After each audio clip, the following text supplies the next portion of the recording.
علوم کے بعد ہندوستان میں پھر کوئی ایسا شاعر پیدا ہوگا جو اردو شاعری کے جسم میں ایک نئی روح پھونک دے گا، اور جس کی بدولت غالب کا بے نظیر تخیل اور نرالا انداز بیاں پھر وجود میں آئے گا اور اردو ادب کے فروغ کا باعث ہوگا۔ مگر زبان اردو کی خوش اقبالی دیکھے کہ اسے اس زمانے میں بھی اقبال سا شاعر نصیب ہوا، اس کے کلام کا سکہ ہندوستان بھر کے اردو داں دنیا کے دلوں پر بیٹھا ہوا ہے، اور جس کی شہرت روم و ایران بلکہ فرنگستان تک پہنچ گئی ہے۔ سر محمد اقبال 1877 کو پنجاب کے شہر سیالکوٹ میں پیدا ہوئے۔ ان کا خاندان کشمیری برہمن تھا، لیکن ان کے اجداد ان کی پیدائش سے سالوں قبل ہی اسلام قبول کر چکے تھے، اور خود ان کے والد ایک صوفی صفت انسان تھے۔ اقبال نے ابتدائی تعلیم مکتب سے حاصل کی اور لاہور کے گورنمنٹ کالج میں داخلہ لیا۔ عربی، انگریزی اور فلسفے کے ساتھ BA کی ڈگری لی، اور وہاں مسٹر آرنلڈ اور سر شیخ عبد القادر جو مخزن کے مدیر تھے سے ملاقات ہوئی۔ اس وقت اقبال شاعری کرنے لگے تھے۔ ان کی نظمیں مخزن میں شائع ہوئی اور مقبول ہوئی۔ اسی عرصے میں انہوں نے فلسفے سے MA کیا۔ ان کی ذہانت اور سید میر حسن صاحب جیسے استاد کی سرپرستی میں سونے پہ سہاگا کام کیا، اور انہیں تاریخ، فلسفے، سیاست کے لیکچرار کی حیثیت سے اورینٹل کالج لاہور میں ملازمت مل گئی۔ 1905 میں انہوں نے کیمبرج یونیورسٹی سے فلسفے و معاشرت سے ڈگریاں حاصل کی۔ علامہ اقبال ایک انوکھے اور غیر معمولی شخصیت کے حامل تھے۔ اللہ نے انہیں ایک فلسفے کا دماغ، ایک شاعر کا تخیل اور ایک مرد مومن کا احساس و بصیرت عطا کی تھی۔ ان کی دوربینی ہر دور میں بنی ہوئے آدم کو پیغام النفس و افاق سے روشناس کرتی آئی ہے اور کرتی رہے گی۔ ان کی شاعری ایک طرف حسن پرستی، لذت اندوزی اور تصویر بہم پہنچاتی ہے، دوسری طرف ہمارے شعور کو احساس، قلب کو وجدان، سوز و گداز، حرکت کو حرارت، درد و تپش اور اس سے بھی زیادہ ایمان و ایقان کی تعلیم دیتی ہے۔ اور اسی حق و صداقت، ایمان و ایقان سے انسان کو اپنی پیدائش کا مقصد سمجھ میں آ جاتا ہے۔ وہ کہتے ہیں کہ خلزم ہستی سے ابھرا ہے تو مانند حباب، خلزم ہستی سے ابھرا ہے تو مانند حباب، اس ضیاء خانے میں تیرا امتحان ہے زندگی۔ معزز سامعین، اقبال مغربی تعلیم حاصل کر چکے تھے اور وہاں کی تہذیب کو قریب سے دیکھا تھا، وہاں کے عالموں کی صحبت میں رہے تھے۔ جب وہ جرمنی گئے تو گوئٹے کے زبردست شیدائی تھے، اور ساتھ ہی دانتے جو تالوئی شاعر تھا سے بھی متاثر رہے۔ وہاں کے بڑے بڑے عالموں اور عظیم صوفیوں جیسے بایزید بستامی اور ابن العربی کے نقش قدم پر اقبال نے اپنا روحانی سفر مختلف منزلوں پر طے کیا، تاکہ اس جہاں کے رہنے والوں کے اہم مسائل پر بحث کی جا سکے۔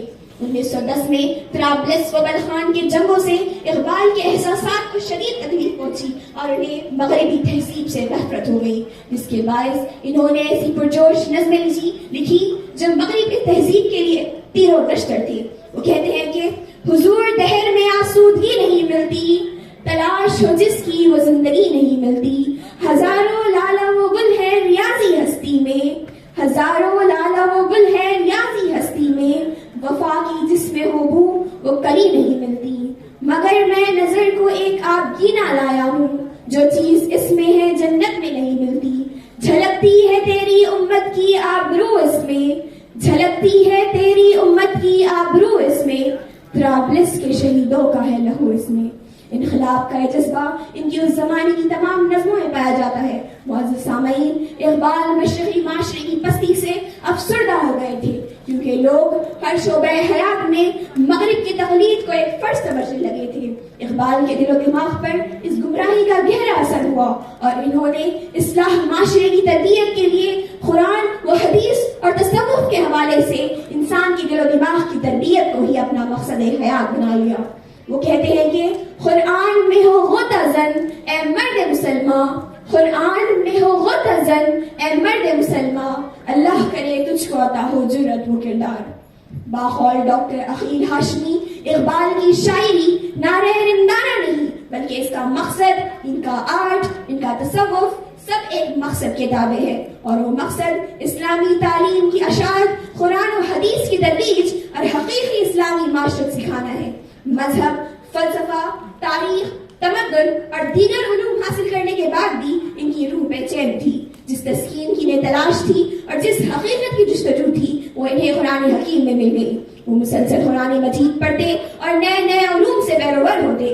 روز نئے عزم و حوصلے کے ساتھ علم و عمل کی قوت حاصل کرتے گئے. ان کے فکر میں بلندی اور ایمان میں ترقی ہوتے گئی. اقبال ایمان کی اس منزل پر پہنچ گئے تھے کہ انہیں یقین کامل ہو گیا کہ قرآن ہی وہ جامع صفحے آسمانی ہے جو بنی روح انسان کے لیے حرف آخر ہے.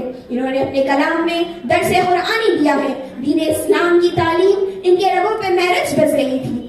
ان کے پاس مرد مومن کا ذکر بارہا آتا ہے. وہ کہتے ہیں کہ کوئی اندازہ کر سکتا ہے اس کے زور بازو کا, کوئی اندازہ کر سکتا ہے اس کے زور بازو کا, نگاہ مرد مومن سے بدل جاتی ہے تقدیریں. ان کے نزدیک مرد مومن کا مطلب انسان کامل ہے جو اخلاق کا بہترین نمونہ ہو. انہوں نے کبھی قوم, رنگ, نسل و تہذیب میں فرق نہیں کیا. انہوں نے اسلامی نقطہ نظر سے انسان کے اخلاق و کردار کی شائستگی کے مد نظر قلب, دماغ و روح تینوں کی تربیت کے لیے یقین محکم, ایمان و ایقان, صبر و قناعت, جود و سخا, عشق الہی اور عشق رسول کا سبق بڑے مؤثر انداز میں لیا ہے. سبق پھر پر صداقت کا, عدالت کا, شجاعت کا, سبق پھر پر صداقت کا, عدالت کا, شجاعت کا, لیا جائے گا تجھ سے کام دنیا کی امامت کا. اقبال کی شاعری میں موضوع الفاظ کا دریا بہتا ہوا معلوم ہوتا ہے. جس وقت وہ شاعری کرتے اس وقت ان پر ایک خاص کیفیت تاری رہتی. لوگوں کی فرمائش پر لکھنا ان کو پسند نہ تھا. اردو کا یہ مایہ ناز شاعر طویل بیماری کے بعد 1938 میں ہمیشہ کے لیے خاموش ہو گیا. چھا گئی آشفتہ ہو کر وسعت افلاک پر, چھا گئی آشفتہ ہو کر وسعت افلاک پر, جس کو نادانی سے ہم سمجھتے تھے مشت غبار. شکریہ.